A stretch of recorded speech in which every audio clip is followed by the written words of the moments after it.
Today I have the pleasure of being at Epoka University, one of the most active participating institutions in the Coweb project.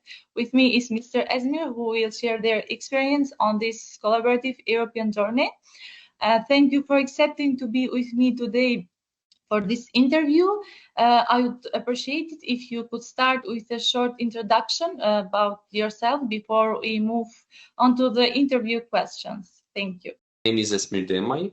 I serve as the project manager for the Coweb project, which basically, well, we usually use the word Coweb, but the exact title of the project is Promoting and Facilitating Collaborative Virtual International Learning in Western Balkans Institutions. I represent Epoka University, which is based in Tirana, one of the 10 consortium partners of this project.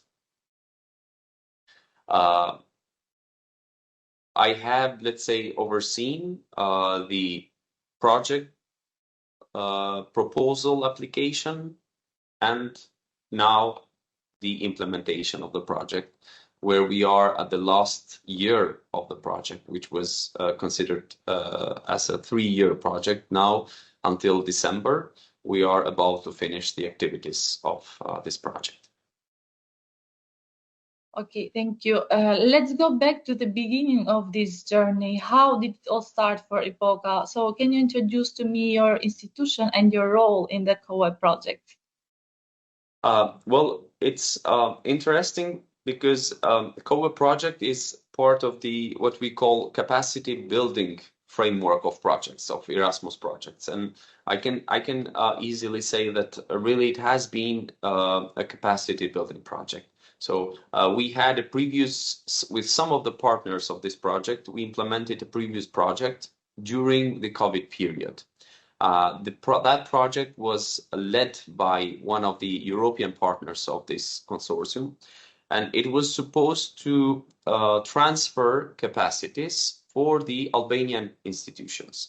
Now, as Epoka University, we were a partner in that project, and I can really say that we did increase our capacities up to the point that we decided to take over the responsibility to apply for another project as a project leader now as Epoka University, and we really succeeded. So we got the Coweb project as a successfully funded project. Of course, at the beginning, we had a clear, let's say, objective or vision. We wanted to strengthen the capacities of Western Balkans higher education institutions in delivering international, virtual, collaborative learning. So we aimed to modernize teaching and learning by integrating in our traditional courses innovative pedagogical approaches, which basically are supported by digital technologies. This was our main aim. Our second aim was we live in the region of Western Balkans, but we have, let's say, not an advanced or a developed cross-border collaboration. And through this project, we wanted to enhance, we wanted to foster this cross-border collaboration and enrich student experience throughout the region in collaboration with European partners, which are 3 in this project. How has the project impacted institutional development, like digital skills, teaching, collaborations? Well, that's a very good point. I can, let's say, I can stress 3 points as, let's say, institutional capacity building. I can say that this project helped all, especially the regional institutions, on 3 components, one of which being digital competencies. Staff and students significantly improved their proficiency in using digital tools and collaborative platforms. Why I'm stressing this? I'm stressing this because in the region, we are very familiar with graduates, students, working remotely for other companies in different, located, headquartered in different countries. So I think that we were able to teach our students that, look, this is a normal way of working or collaborating. So you need to learn these digital competencies. And I think that we did a good job in let's say, in transferring some of those competencies to them. The second point is pedagogical innovation. As I said at the beginning, VCL itself is an innovative pedagogical approach. And I think that VCL, blended learning as well, blended learning methods are now embedded in our teaching. And in this way, we are promoting, let's say, engaging student-centered learning, and not only focusing on our traditional teaching methods where we have only the professor talking and students listening. But in this way, we turned it into a two-way around approach where both the professor and students engage actively in a common let's say platform. And the third important point is the expanded network. So we strengthened the relationships with both regional and EU partners. In this way, we kind of created good foundations for further partnerships among our institutions in the region. Because as I said, in the project, we have partners from Albania, Kosovo, Montenegro, Bosnia-Herzegovina, and we have partners from the European Union, from Italy, Slovenia, and Germany. Thank you. And what is a success that you'd highlight very significant for Epoka?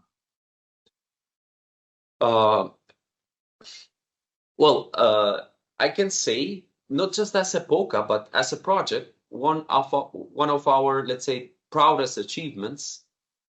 If I think now, I can consider the successful rollout of the VCL courses, or the successful completion of the VCL courses.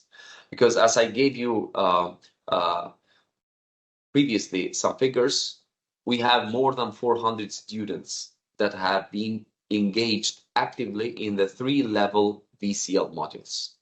Tens of professors, tens of e-tutors, and I'm sure that this not only, let's say, boosted student engagement, but most importantly, enhanced learning outcomes of these students. And I think that this is definitely one of the most important success stories of this project. Of course, we also had other activities like the e-tutor summer school, where a lot of our senior students were trained in Germany. We had, as I said, the trainings and the workshops that we organized, the conferences that we attended, but the most, as I can say, the proudest success story would be the successful completion of the VCL modules. And yeah, finally, a reflection on international collaboration and looking beyond this project. How would you describe your experience in an European project like Coweb? Well,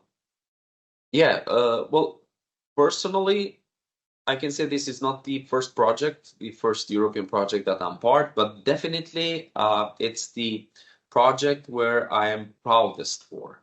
Because as I said, I was, let's say, kind of, let's say, initiator in proposing and applying for the project, and I assumed the role of project manager throughout the 3 years. It has been a truly transformative experience, of course, with its challenges, but all challenges are forgotten when you take pleasure and you increase your own capacities in managing or doing something. And being part of a European consortium enabled me personally, and us as well institutionally, to kind of try to benchmark against good practices that are implemented in other developed countries. Beyond that, we were able to collaborate across borders and kind of, let's say, tried to increase awareness and work towards putting importance on the digital transformation in education, which is one of the key priorities of the European Union for the education sector. So I think that our region needs to be more aware of this priority. And through this project, I think that we did a good job in increasing this awareness. Thank you. And what are your aspirations for the future after this project? Well, definitely to move on with the objectives that we had at the project beginning. So now I think and I firmly believe that COIL or VCL or blended learning, most importantly, should be part of our curricula, should be part of every course. We need to move beyond the traditional teaching method, and we need to integrate these innovative pedagogical approaches. It's a must for our universities. Beyond that, I'm very happy with the collaboration so far with all the partners, and I would, let's say, love to expand this collaboration and move into other projects, other collaborations, other partnerships with the partners part of the consortium and beyond that. Something that's important that all the institutions part of this project are aware of and have taken over as a responsibility is to advocate the formal recognition and credit validation of virtual learning. Because we know that in the region we have problems for formally recognizing, let's say, the virtual learning experiences. And we have taken over the responsibility to advocate for this. Whenever in any conference that we attend, in meetings with public authorities, we need to advocate that we need to formalize the recognition and credit validation for online or virtual or blended learning experiences. I don't know if you have something to say before we end the meeting. Angela, thank you for taking your time as well. You have been part of the project activities as well. Yeah. And maybe in the next interview, I will be interviewing you about your experience in the Coweb project. And you did a good job as University of Salento throughout the project. And I'm very happy to have been able to collaborate so well with you and all the other partners in this project. Thank you. Thank you so much.